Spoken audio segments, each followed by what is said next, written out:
Everyone, my name is Sivakumar Prajapati. I am from Rawatpura Sarkari Institute of Nursing College, Saidol. Today I deal with vital sign. Firstly, I deal with introduction. Temperature, pulse, respiration, and blood pressure are the vital sign. There are also called as cardinal sign. Temperature हो गया, pulse हो गया, respiration हो गया and blood pressure हो गया और the vital sign है. इसको बेसिकली कार्डिनल साइन भी कहते हैं, मतलब साइन ऑफ लाइफ भी कहा जाता है. अगर ये तीनों चारों चीज़ अगर एब्सेंस रहती हैं तो कोई ना कोई आपके बॉडी में कोई ना कोई बीमारी है. कोई अगर कम ज़्यादा होता है, टेम्परेचर कम ज़्यादा होता है, पल्स कम ज़्यादा होता है या रेस्पिरेशन कम ज़्यादा है, ब्लड प्रेशर घटता बढ़ता है, तो आपके बॉडी में कोई ना कोई प्रॉब्लम है. Next one is the reflex of the body in physiological status provide the information about the person with current condition or state of health. एक तरीके से बॉडी रिफ्लेक्ट करती है, एक तरीके से फिजियोलॉजिकल स्टेटस है कि आपकी बॉडी नॉर्मल काम कर रही है. ठीक है, अगर इसको कुछ भी गड़बड़ी होती है तो ये इन्फॉर्मेशन देती है कि आपके करंट कंडीशन आपकी बॉडी का कैसा है. तो अगर उस समय करंट कंडीशन चेक करते तो आपका बेसिक वाइटल साइन चेक किया जाता है. अगर उसकी कुछ भी खराबी रहती है तो आपके हेल्थ में कोई ना कोई प्रॉब्लम है. The frequency of vital sign assessment depend on the person condition. The more critical the patient condition is more often this sign are needed to be taken and evaluate. Vital sign assessment करता है depend on the person condition पे. अगर आप vital sign ले रहे हैं तो फिर उसमें कंडीशन पर्सन की पता चलेगी कि आपने वाइटल साइन लिया और उसका बेसिक रीडिंग क्या आया. क्रिटिकल भी हो सकता है, नॉर्मल भी हो सकता है, माइल्ड मॉडरेट भी हो सकता है. तो वो अकॉर्डिंग टू साइन और सिम्टम पर नीडेड है. वो इवॉल्वेट करने में पता चलेगी क्या प्रॉब्लम है. When to assess the vital sign, कब हमें वाइटल साइन लेना चाहिए? ऑन द पेशेंट एडमिशन, जब पेशेंट एडमिट होता है तब. ड्यूरिंग फिजिकल एग्जामिनेशन, जब आप बॉडी की शारीरिक परीक्षण करते हैं उस समय. Then before and after invasive diagnosis और सर्जिकल प्रोसेस. इन्वेसिव मतलब कोई भी ऐसा क्रिटिकल प्रोसीजर करने जा रहे हैं उस समय.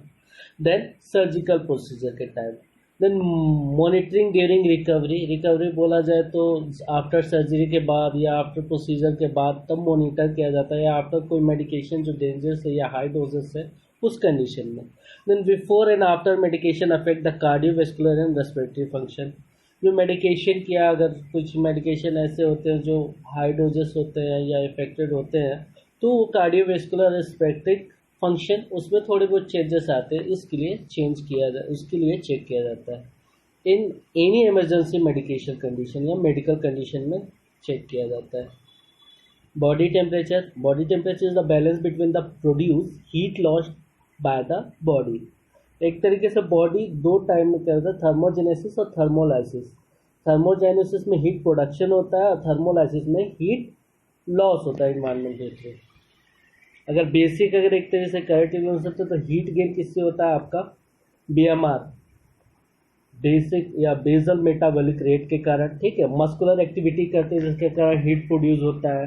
हार्मोन चेंजेस होते हैं जिसके कारण हीट प्रोड्यूस होता है. डाइटरी इंडिविजुअल या कुछ खाते हैं तब थर्मोजेनेसिस होता है. कोई पोस्चरल चेंजेस होता है इन्वायरमेंट में, गर्म से ठंडा या गर्म में आया या ठंडे से गर्म में आया या कुछ किया उसके कारण, तो ये क्या होता है? हीट को बढ़ाता है. देन हीट लॉस किसके और कारण होता है? जैसे रेडिएशन हो गया, कंडक्शन हो गया, कन्वेक्शन हो गया, इवेपोरेशन हो गया, उसके कारण क्या हीट लॉस होता है. ये वेरिएशन के ऊपर डिपेंड करता है कि आप किस एटमॉस्फेयर या किस क्लाइमेट में हैं. Normal range of body temperature क्या रहता है एक एडल्ट का? ऑरल टेम्पेनिक में 37 सेंटीग्रेड.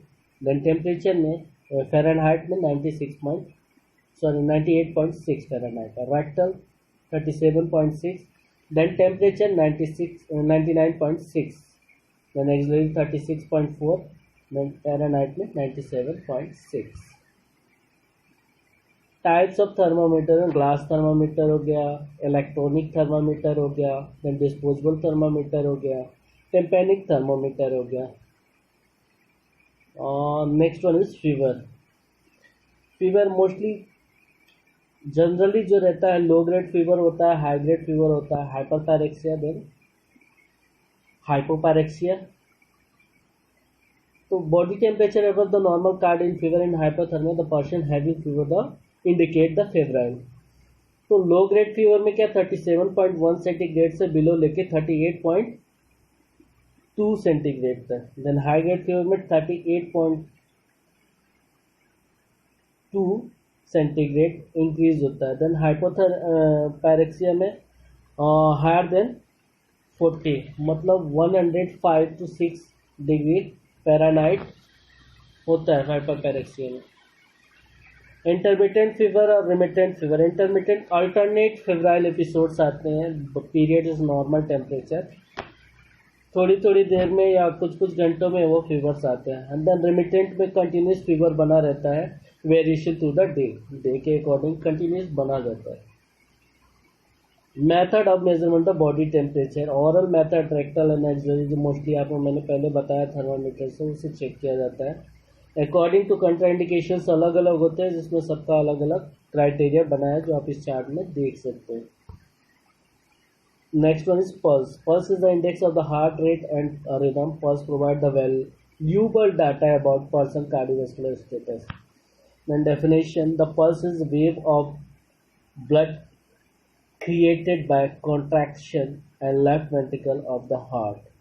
एक तरीके से इसको पल्पेट करके पता किया जाता है. देन पल्स का मोस्ट काम, पल्स को एक तरीके से ऐसे फील किया जाता है कि आपका हार्ट का रेट या रिदम कैसे है, वो वैल्यूएबल डाटा हम क्या करते हैं, पल्पेट करके किया जाता है.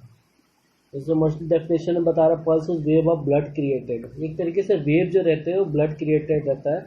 देन कॉन्ट्रैक्ट जो करता है हमारा left ventricle of the heart, उसे हमें चेक करते हैं. साइड्स ऑफ मॉनिटरिंग में टेम्पोरल हो गया, कैरियोटिड हो गया, apical, brachial, radial, femoral, popliteal, posterior tibial, then dorsalis pedis. 9 sides of the उस होते हैं, जैसे टेम्पोरल कान के पास हो गया, कैरियोटिड गर्दन हो गया, ब्रैकियल, ऐसे पार्ट में एक एक डिवाइड है. Then pulse range, normal pulse rate in varies depending on the age, depending on the age पे रेट डिपेंड करता है. For healthy adult in normal resting pulse range of the 60 to 100 beats per minute होता है. Then tachycardia, an abnormal rapid heart rate over 100 beats per minute. Then bradycardia, an abnormal slow heart below the 60 per minute. Tachycardia में अगर pulse rate 100 beat से ऊपर है तो tachycardia. Then bradycardia में 60 से कम है तो bradycardia. Then bounding, strong fall in force. एक तरीके से स्ट्रॉन्ग फोर्स होता है जो बाउंडिंग में दिखाई देता है. Then thready and weak pulse हो गया, एब्सेंट हो गया, इरेगुलर हो गया, डिगिमल्स हो गया, डिक्टोरिक्टिक हो गया. अलग अलग सब क्राइटेरियाज हैं जिसमें कुछ एबनॉर्मल कंडीशन देखने के लिए मिलते हैं. Then respiration. Respiration is process of the bringing oxygen to the body tissue and removing the carbon dioxide from the lungs play the major role of the process. Mostly 2 role होते हैं, external expiration then internal expiration respiration. ये 2 process होते हैं. External में क्या, external में actually जो breathe करते हैं आप, इंटरनल होता है. देन इंस्पिरेट करते हैं तो वो मार जाता है. मोस्टली क्या है, इंस्पिरेशन में क्या होता है, जब आप लेते हो तो वो डायफ्राम के अंदर आता है. देन एक्सपिरेट करते हो तो वो डायफ्राम ऊपर जाता है. एक तरीके से लेना एंड छोड़ना. तो इसको मोस्टली क्या कैरेक्टराइज ऑफ द रेस्पिरेशन क्या है, रेस्पिरेशन रेट मोस्टली जो 16 to 20 पर मिनट नॉर्मल एडल्ट का रहता है, but indicate the number of times a person breath on the 1 minute. एक तरीके से एज के अकॉर्डिंग या पर्सन के ऊपर डिपेंड करता है. डेप्थ कितना होना चाहिए, वो चेस्ट ड्यूरिंग इंस्पिरेशन के टाइम में होता है. डीप शॉलो ले रहे तो अलग होगा, देन नॉर्मल सोलो ले रहे तो अलग होगा. Rhythm normal equal interval between the 2 respiration में इक्वल ही रहता है, ज़्यादा कोई डिफरेंस देखने के लिए नहीं मिलता है. नॉर्मल रेस्पिरेशन जो रहता है एक रेंज में, जो मैंने अभी आपको बताया, एक ऑटोनॉमिक इफोर्टलेस एंड रेगुलर होता है, but normal adult rate respiration of 14 to 20 होता है. Then how to take respiration rate. Normal अब जो रहता है, place the arm of relaxed position across of the his abdomen and place your hand on the patient arm. Then observe the complete respiration cycle, inspiration, expiration and count one, count two, count three, ऐसे हम उसको count करते हैं. Some terms of the respiration. Tachypnea होता है अगर below 24 है तो ट्रैकीपीनिया हो गया. ब्रेडीपीनिया अगर ट्रैकीपीनिया में increase respiration rate of the 24, अगर 24 से ज़्यादा है तो 24 ट्रैकीपीनिया. देन ब्रेडीपीनिया में less than 10. Apnoea total cassation of the breathing respiration rate, सांस ही नहीं आ रही है उसको, ब्रीदिंग ही नहीं आ रही, तो वो एपनिया कंडीशन में. Then hyperpnea increase the depth of the respiration. Depth of respiration क्या इंक्रीज होता है उस कंडीशन में. Next one is blood pressure.